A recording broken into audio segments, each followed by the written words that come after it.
Hello, everyone, and welcome back to another installment of your 2020-2021 Pandemic Prefects. Today on this podcast, we're going to be talking a little bit about course selection.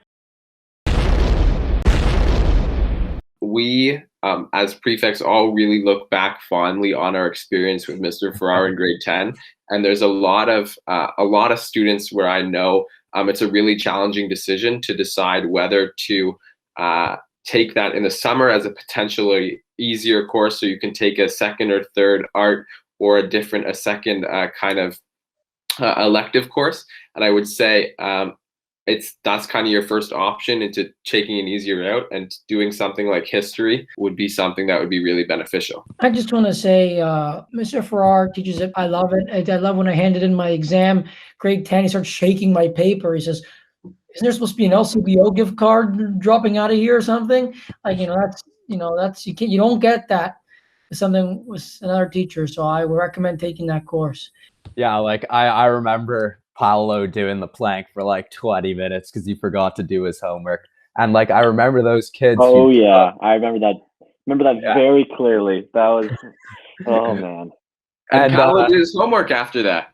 Yeah, I did my homework. I'll tell you that. I did my homework.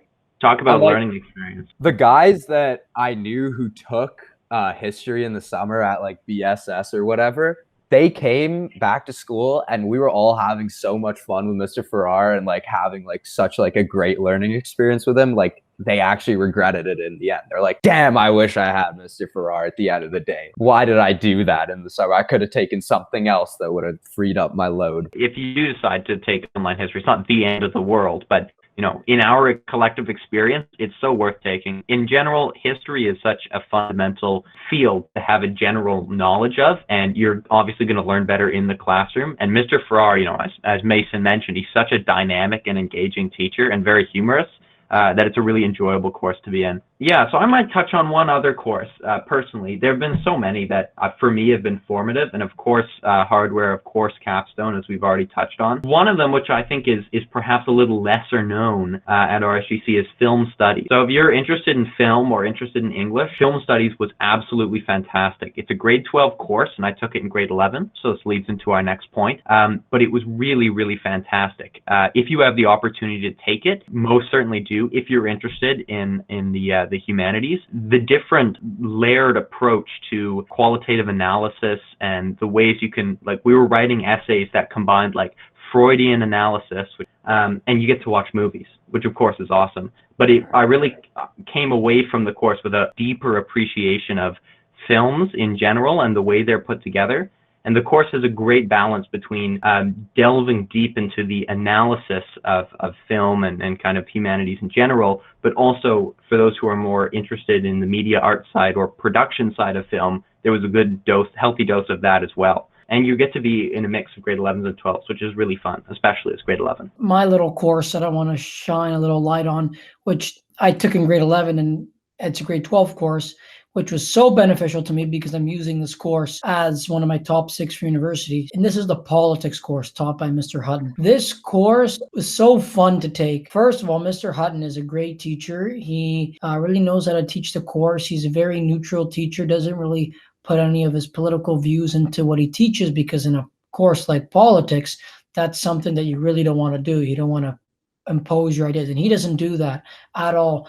And politics is such a wide umbrella between the history of politics. You look at just history in the past 50 years with the Cold War. That's so recent. We looked at that for a bit. We had a project where you had to be a country, and I was Sweden, and we're talking about Arctic sovereignty, and we had to do a little bit of like a UN roundtable event. It was great. I had a fun time. You watch movies, you have fun assignments. It's a great course, and it really helps you, because if you take it in grade 11, you mix with grade 12s because it's a split course, and you have an extra course to fall behind on when you are in grade 12. Absolutely, I recommend it. Mr. Hutton is a great teacher as well. it's just overall great course because it's such a wide umbrella of what you can talk about. Excellent. Michael, excited to hear what you have to say, but I think we should transition to talk a little bit about 12 courses in 11. I just wanted to touch on accounting in grade 11. I took that course because I'm interested in business for my future and what I can kind of do, what I know I'm good at. And I think that it really teaches you basic accounting extremely well, which flows into grade 12 accounting if you do it. The course got axed this year because of just not enough people wanting to do it. And then it segues perfectly into first year university where you're relearning what you did in grade 11.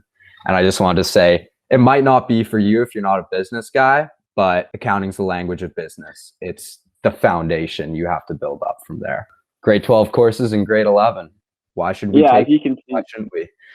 Go. Yeah, I think like it's pretty obvious from one of the other questions we got on the Instagram portal was, should I take a grade 12 course in grade 11? I think it's pretty obvious from what we've said in the last couple of minutes that yes, you definitely should, especially as it's a way, something you can fall back on if you screw up in one of your grade 12 courses. You can put it in your top 6, prepares you a lot better for university. You just have a wider breadth of things you can pull from. Yeah, I think even we say kind of fall back. I think it's not even fall back. And it's that if you, in a less stressful year where you don't have to write university essays and stuff in grade 11, if you in a less stressful year can get a really awesome mark. So I had 2 courses where I got really awesome marks in those grade 12 courses, and I'm ending up being able to devote more time to writing supplementals and not feel as much of the pressure on doing really well in my grade 12 courses. Because taking 6 courses in grade 12, and if you have to submit 6 courses to university, that means that every single course that you take in grade 12 is going to university, no matter how well you do or don't. And so having at least 1, hopefully 2, and maybe even 3 grade 12 courses in grade 11 is really beneficial to really take the pressure off and actually help you because it provides you another opportunity to get a really good mark. Certainly. In sum, take grade 12 courses in grade 11. Take history at RSGC, take AP courses. It's all a very good time. And the benefits are, there's a multitude of them. So with that, we'll wrap it up. Bit of a longer one, but there's so much to talk about. But our advice, if you think it's helpful, does not have to end here. We always want to answer any questions you guys have, even if they're super quick. You can always DM the Prefect Instagram or email or message any one of us. We're more than happy to help you guys out. I mean, that's what we're there for. But without further ado, we'll wrap it up. This has been your Pandemic Prefects. We'll see you next time. Thank you, everyone. See you, boys.